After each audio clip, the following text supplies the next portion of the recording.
Merhabalar arkadaşlar, kanalıma mutfağıma hoş geldiniz. Bugün günlerce bayatlamayan kıyır kıyır elmalı kurabiye tarifiyle sizlerleyim.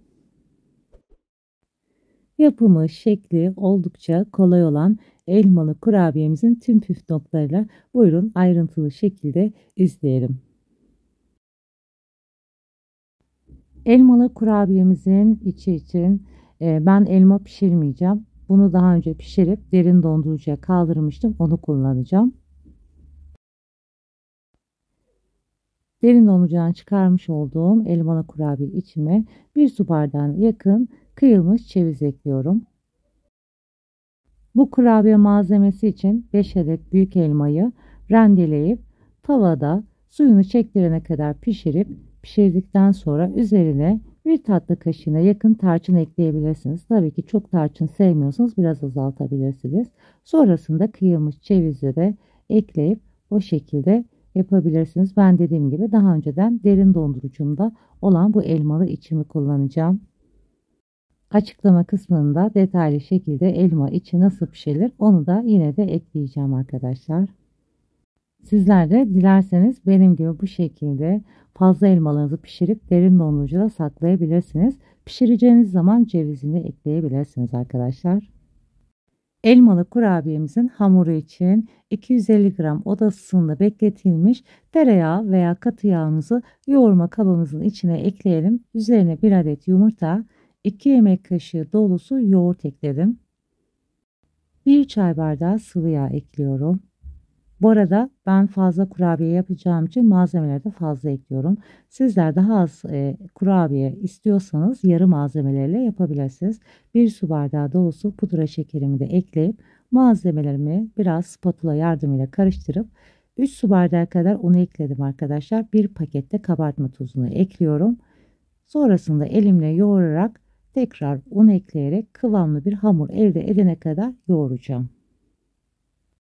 Toplamda kurabiye hamurum için 5,5 su bardağı un ekledim. Her zaman belirttiğim gibi hamurunuzun kıvamına göre un ekleyin. Marka ve kalitesine göre değişebileceği için un kullandığımız malzemelere göre de değişebilir. O sebeple elimize yapışmayan bu kıvamda hamur olana kadar un eklemeniz yeterli. Tezgahta da güzelce hamurum özleşene kadar 5 dakika kadar yoğurdum. Hamurumu açacağım tezgahıma çok az un serpiştiriyorum ki hamurum tezgaha yapışmaması için. Merdane ile hamurumu çok fazla ince olmayacak şekilde açacağım arkadaşlar. Hamurumuzu çok ince açmamaya özen gösterelim. Bu şekilde kapak kullanarak şeklimizi verip kenardaki fazlalık hamurlarımızı da bu şekilde alalım. Kapak kullanırsanız hamurlarınız aynı eşit büyüklükte olmuş olur. Bu şekil vermek daha kolay olur. Yuvarlak kesmiş olduğum kapakla hamurumu 8 parçaya bölüyorum. Tırtıklı aparatımla da ortasından 3 tane çizik atıyorum. Sizler eğer bu şekilde aparatınız yoksa bıçak yardımıyla da yapabilirsiniz. Tabii ki başka şekilde de yapabilirsiniz elmalı kurabiyelerinizi.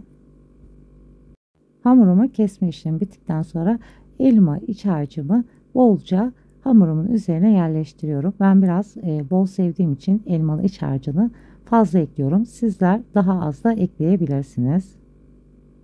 Sonrasında hamurlarımı bu şekilde çok fazla sıkmadan kapatıyorum. Ve gördüğünüz gibi kurabiyelerim bu şekli alıyor. Çok da güzel bir görüntüsü olacak.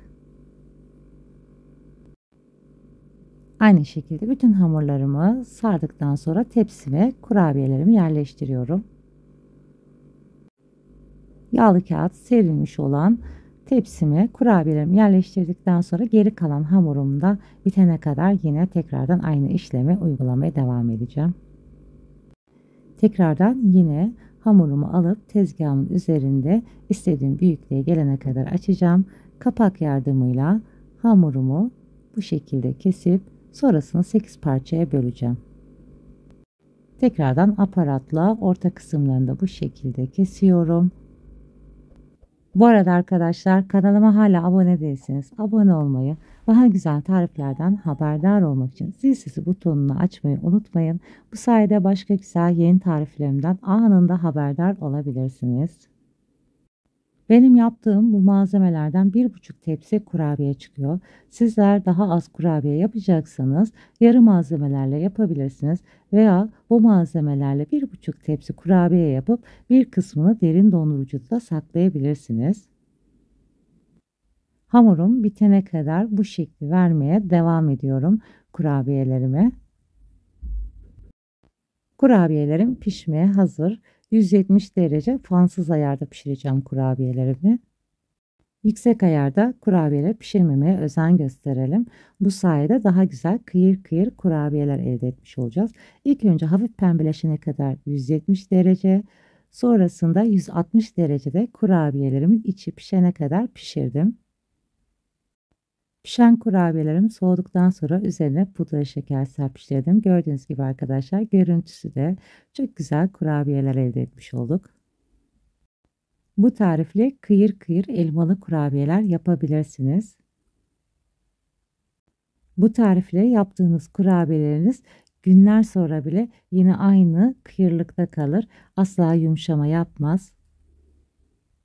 Malzemelerini de açıklama kısmına detaylı şekilde ekleyeceğim.